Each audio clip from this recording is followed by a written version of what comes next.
പ്രിയ സ്നേഹിതരെ, 3 വ്യത്യസ്ത കഴിവുകൾ ദൈവം സകല മനുഷ്യർക്കും നൽകിയിട്ടുണ്ട് എന്ന് നാം കഴിഞ്ഞ ദിവസങ്ങളിൽ ചിന്തിച്ചതിനോടൊപ്പം അതിനു മുൻപായി ചിന്തിച്ചതാണ് നമ്മുടെ ഉത്തരവാദിത്തങ്ങൾ എന്നുകൂടി. ദൈവത്തിൻ്റെ ദൃഷ്ടിയിൽ നമുക്കെല്ലാവർക്കും വ്യത്യസ്ത കഴിവുകളും വ്യത്യസ്ത ഉത്തരവാദിത്തങ്ങളുമുണ്ട്. അതിൽ ഉത്തരവാദിത്തങ്ങളിൽ ഏറ്റവും പ്രധാനപ്പെട്ടതും വളരെ ശ്രദ്ധിക്കേണ്ടതുമായ ഒന്നാണ് അന്യോന്യം സ്നേഹിക്കുക എന്നുള്ളത്. സ്നേഹിക്കാൻ കഴിയുന്ന ഒരാൾക്ക് മാത്രമേ സഹായിപ്പാൻ കഴിയുകയുള്ളൂ. സ്നേഹമില്ല എങ്കിൽ നമ്മുടെ അത്യാവശ്യം വേണ്ട സൽഗുണങ്ങളിൽ പലതും പ്രകടിപ്പിക്കുവാനോ അത് മറ്റൊരാളിലേക്ക് കൈമാറുവാനോ നമുക്ക് കഴിയാതെ പോകും എന്നത് മനസ്സിലാക്കി സ്നേഹം വളരെ അത്യാവശ്യമായി കാത്തു സൂക്ഷിക്കണം.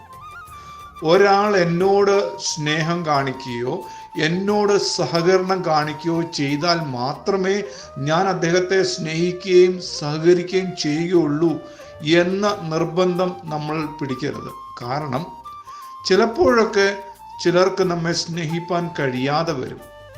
ചിലപ്പോൾ നമ്മളെ കണ്ടിട്ട് കണ്ടില്ല എന്ന് നടിച്ച് മാറിപ്പോയെന്ന് വരും. ചിലപ്പോൾ ചിലർക്ക് നമ്മളോട് ഒന്ന് പുഞ്ചിരിക്കാൻ പോലുമുള്ള മാനസിക അവസ്ഥയിലായിരിക്കുകയില്ല.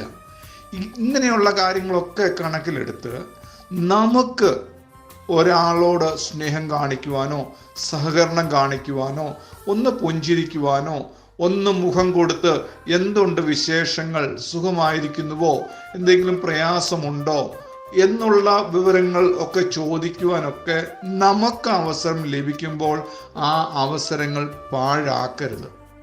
ഇനി ഉത്തരവാദിത്തങ്ങൾ വളരെ പ്രധാനപ്പെട്ട മറ്റൊരു കാര്യമാണ് നമ്മുടെ വാക്കുകൾ. നാം ഓരോരുത്തരും ഓരോ ദിവസവും എത്ര വാക്കുകൾ ആശയവിനിമയത്തിന് വേണ്ടി ഉച്ചരിക്കാറുണ്ട്. സംസാരശേഷിയുള്ള എല്ലാ മനുഷ്യരും എന്തെങ്കിലുമൊക്കെ വാക്കുകളിലൂടെ ആശയങ്ങൾ കൈമാറുകയും സംവാദിക്കുകയും ഒക്കെ ചെയ്യാറുണ്ട്. ഇനി സംസാരശേഷി ഇല്ലാത്തവർക്കോ അവർ ആംഗ്യ ഭാഷയിൽ അന്യോന്യം സംസാരിക്കാൻ ശ്രമിക്കുന്നു. എങ്ങനെ ഇരുന്നാലും കണ്ണുകൊണ്ട് കാണുവാനോ ചെവി കൊണ്ട് കേൾക്കുവാനോ നാവ് കൊണ്ട് സംസാരിക്കാനോ ഉള്ള കഴിവനുസരിച്ച് നാം എല്ലാവരും മറ്റൊരു വ്യക്തിയുമായി സംസാരിക്കാറുണ്ട്. ഇനി ഞാൻ കണ്ടിട്ടുണ്ട് ചിലർ ചെടികളെ വളരെ സ്നേഹിക്കുന്നവരുണ്ട്. ചെടികൾ ധാരാളമായി വീട്ടിൽ വളർത്തുകയൊക്കെ ചെയ്യുന്നവർ വൈകിട്ട് ജോലിയൊക്കെ കഴിഞ്ഞ് വരുമ്പോൾ അല്പസമയം കിട്ടിയാൽ ഈ ചെടിയുടെ അടുത്ത് പോയിരുന്ന് അതിനെ തലോടുക, അതിന് വെള്ളം ഒഴിക്കുക, അതിന് വളം ചേർക്കുക, അതിൻ്റെ അടുത്ത് പോയിരിക്കുക, എന്തോ ഒന്ന് ആ ചെടികളുമായി സംസാരിക്കുന്നു എന്നൊക്കെ പലപ്പോഴും ഞാൻ പറഞ്ഞു കേട്ടിട്ടുണ്ട്. അപ്പം വ്യത്യസ്ത രീതികളിൽ വ്യത്യസ്ത ജീവികളുമായി നമുക്ക് സംസാരിക്കാൻ കഴിയും. നമ്മൾ വീട്ടിൽ വളർത്തു മൃഗങ്ങളായ പട്ടി, പൂച്ച, തത്ത, മൈന എന്നിങ്ങനെയുള്ള ജീവികളുമായും നമുക്ക് സംവാദിക്കാൻ കഴിയും. ചിലതൊക്കെ നമ്മൾ പറയുന്നത് കേൾക്കുകയും തിരിച്ചും പ്രതികരിക്കും. നമ്മുടെ വീട്ടിൽ വളർത്തുന്ന പൂച്ചയോ പട്ടിയോ ആണെങ്കിൽ നാം പറയുന്നത് തന്നെ മനസ്സിലാകുകയും അത് ഏതെങ്കിലുമൊക്കെ രീതിയിൽ അതിൻ്റെ പ്രവൃത്തിയിലൂടെയോ അല്ലെങ്കിൽ അതിൻ്റെ ആംഗ്യങ്ങളിലൂടെയൊക്കെ അതിന് മനസ്സിലായതിനനുസരിച്ച് പ്രതികരിക്കുകയും ചെയ്യും. അപ്പോൾ നമ്മുടെ വാക്കുകൾ മറ്റൊരാളിലേക്ക് നമ്മൾ കൈമാറുമ്പോൾ ആ വാക്കുകൾ ആ ആൾ സ്വീകരിക്കുമ്പോൾ ഏത് മനോഭാവത്തോടെ സ്വീകരിക്കുന്നു, ഏത് രീതിയിൽ അദ്ദേഹത്തെ ആ വാക്കുകൾ സ്വാധീനിക്കുന്നു എന്നുള്ളതും നാം ശ്രദ്ധിക്കണം. വേദപുസ്തകത്തിലെ ഒരു വാക്യം ഇങ്ങനെയാണ്: നിങ്ങളുടെ വാക്കുകൾ ദൈവകൃപയോട് കൂടിയതും ഉപ്പിനാൽ രുചി വരുത്തിയതും ആയിരിക്കട്ടെ.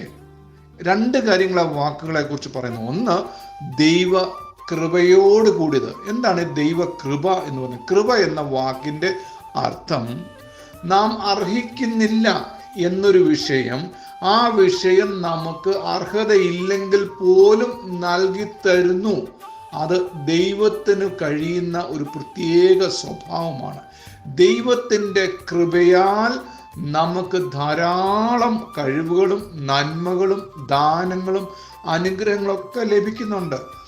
ഒരുപക്ഷെ നമ്മൾ ചോദിക്കും, ഇതൊക്കെ ഈ ദാനങ്ങളും അനുഗ്രഹങ്ങളും ഒക്കെ ലഭിക്കാൻ എൻ്റെ ജീവിതത്തിൽ എന്ത് യോഗ്യതയുണ്ട് എന്ന് ചിന്തിച്ചേക്കാം.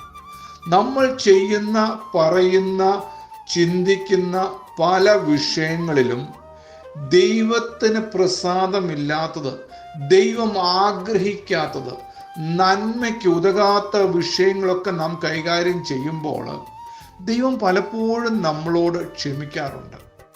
ദൈവം തരുന്ന ദാനങ്ങൾ പലതും ദൈവത്തിന് നമ്മളോട് സ്നേഹമുള്ളത് കൊണ്ടാണ്. ദൈവം നമ്മളെ കാക്കുന്നത് എപ്പോഴും നമ്മൾ ദൈവത്തെ 100% അനുസരിച്ച് ദൈവത്തിൻ്റെ വഴികളിൽ നടക്കുന്നത് കൊണ്ട് മാത്രമല്ല.